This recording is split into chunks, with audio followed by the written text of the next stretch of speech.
Hello guys everyone, कैसे हैं आप सब। मैं आज आपको सीपीसीटी की कुछ बेसिक जानकारी के बारे में बताना चाहता हूं कि सीपीसीटी की पेपर बच्चों का क्यों नहीं निकलता है।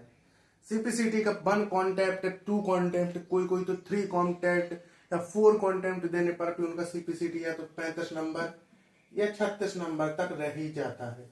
काफी हद तक बच्चों का सीपीसीटी नहीं निकल पाता है।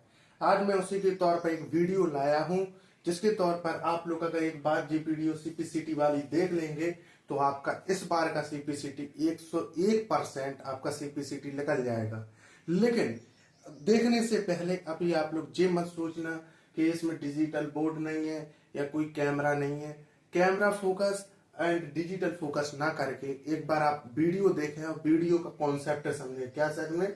कॉन्सेप्ट। ठीक है, जब आप कॉन्सेप्ट समझेंगे तब आपको मन में खुद लगेगा कि मुझे इन चीजों को ना देखकर एक बार सीपीसीटी के बारे में देखना है।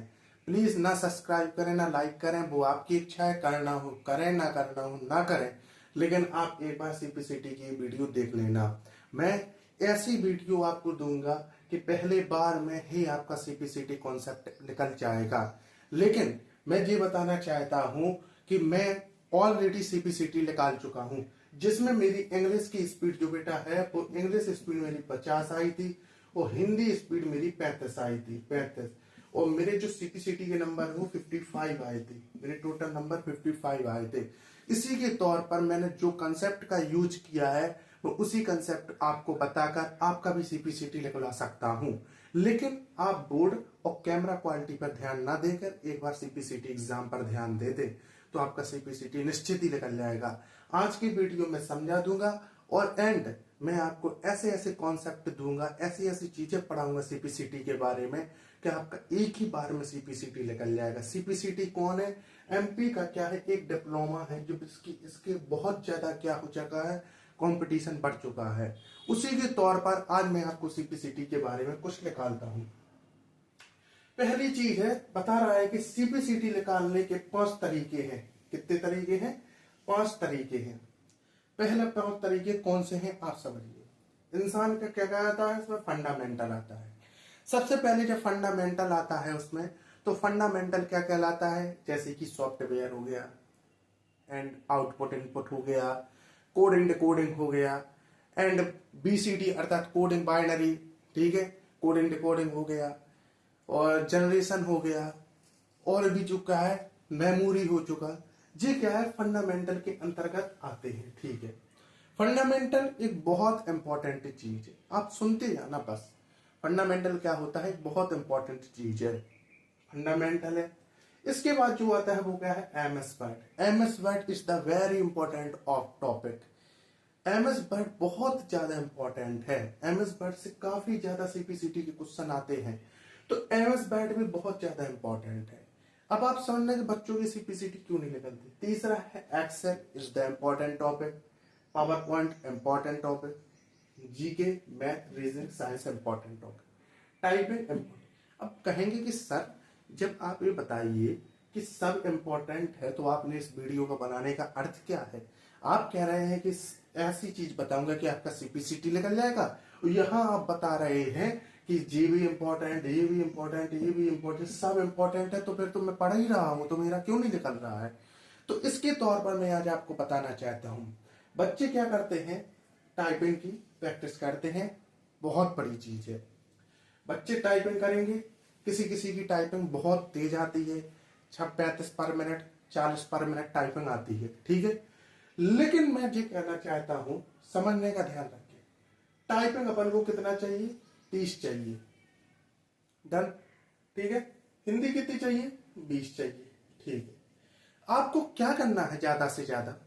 ये जो टाइपिंग है अपनी, इसको आप अधिक से अधिक 40 घर पर ले आइए, या कोई जहां कोचिंग ज्वाइन करते हैं उसके बारे में मैं भी एक वीडियो डालूंगा, ठीक। इसको आप 25 ले आइए बस। जिस दिन आपकी एक क्वेरी 96 आ जाए और टाइपिंग इंग्लिश की 40 आ जाए और इसमें क्या है 25 आ जाए, उस दिन आप टाइपिंग कम कर दें। टाइपिंग बिल्कुल कम कर दें, क्योंकि टाइपिंग के बटन अगर याद होगा तो फिर कम कर दीजिए, टाइपिंग अपने मन से बनने लगे। सबसे ज्यादा इंपॉर्टेंट में अब आगे इंपॉर्टेंट क्या है? अपना fundamental. Fundamental and MS word, इनको आप सब देखिए। एक्सेल को छोड़िए, पॉइंट को छोड़िए, जीके, मैथ, रीजनिंग, साइंस, इनको छोड़िए।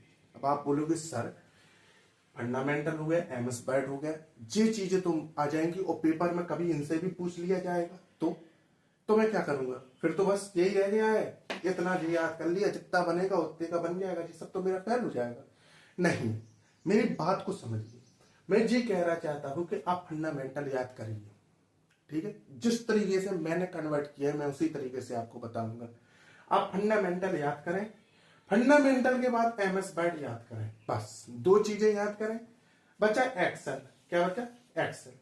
पावर पॉइंट से हमेशा क्वेश्चन आप ये देखना कि 1 नंबर या 2 नंबर तक का आता है, बस। पावर पॉइंट क्वेश्चन सिर्फ 1 नंबर या 2 नंबर तक का देखता है और बाकी बचे 15 नंबर इस हिस्से हैं। अब आप ध्यान लगाइए, 52 नंबर की क्या आएगी? पूरी कंप्यूटर आती है। 75 नंबर का पूरा पेपर आता है, ठीक है? और जब इन दोनों में से आपको चाहिए कितने हैं? Total 39 number. और बच्चे क्या करते हैं गलती इन चीजों में? 25 नंबर का उन्होंने फंडामेंटल पढ़ लिया, 25 नंबर का उन्होंने ये पढ़ लिया, 25 नंबर का ये पढ़ लिया, लीजिए पढ़ लिया, मेरा तो कंप्लीट हो गया। कभी उन्होंने मॉक टेस्ट दिया तो उनके नंबर कितने आए मॉक टेस्ट में? 30 और 31, इससे ज्यादा उनके नंबर ही नहीं आ सकते किसी भी कीमत पे। मॉक टेस्ट में अगर जिनने 25-25 नंबर लगा के पढ़ा है उनके 30 या 31 से ज्यादा कभी नंबर नहीं आते हैं, क्योंकि मैंने खुद किया है ये सब, ठीक है? अब जब 25 नंबर इनका, 25 नंबर इनका, खुदा ना खास्ता लोगों ने पूरा फंडामेंटल रख दिया, फिर क्या करोगे? टोटल उन्होंने 35 नंबर का पूरा फंडामेंटल कर दिया। फिर तो फंडामेंटल एक बहुत इंपॉर्टेंट टॉपिक है, ठीक है? मैं कहता हूं कि एक्सेल मत पढ़िए। एक्सेल से कितने क्वेश्चन आएंगे? 2 या 4 क्वेश्चन आएंगे, छोड़ दीजिए। 2 एक्सेल को छोड़ दीजिए और इनको छोड़ दीजिए। आप फंडामेंटल और एमएस वर्ड को भी अकेला ले लेंगे। फंडामेंटल क्योंकि एक छोटा टॉपिक नहीं मैं बता रहा हूं, फंडामेंटल एक बहुत बड़ा टॉपिक है जिसके अंदर internet, software and output generation, memory, bytes, bits, beta, जो जी सब आते हैं, ठीक है? हार्डवेयर और जो नेटवर्किंग, जितनी जो टॉपिक है, फुल फॉर्म, नेम, जिस सब फंडामेंटल के अंतर्गत तो आते हैं। फंडामेंटल एक आधे कंप्यूटर को घेरता है, ठीक है? उसके बाद बचा है क्या? MS word. एमएस वर्ड क्या है? एमएस वर्ड में भी तो Excel, PowerPoint. PowerPoint में क्वेश्चन सिर्फ 1 या 2 नंबर का उनकी की ही पूछेंगी, लेकिन एमएस वर्ड और एमएस एक्सेल से सबसे ज्यादा क्वेश्चन पूछे जाते हैं।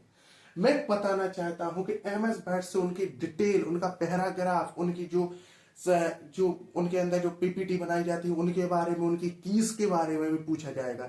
एक्सेल में सबसे ज्यादा पूछा जाता है क्या? सम एंड फ्लोर के बारे में पूछा जाता है। इसलिए मैं कह रहा हूं कि आप इन चीजों पर इकट्ठा फोकस मत दीजिए सीपीसीटी निकालने के लिए।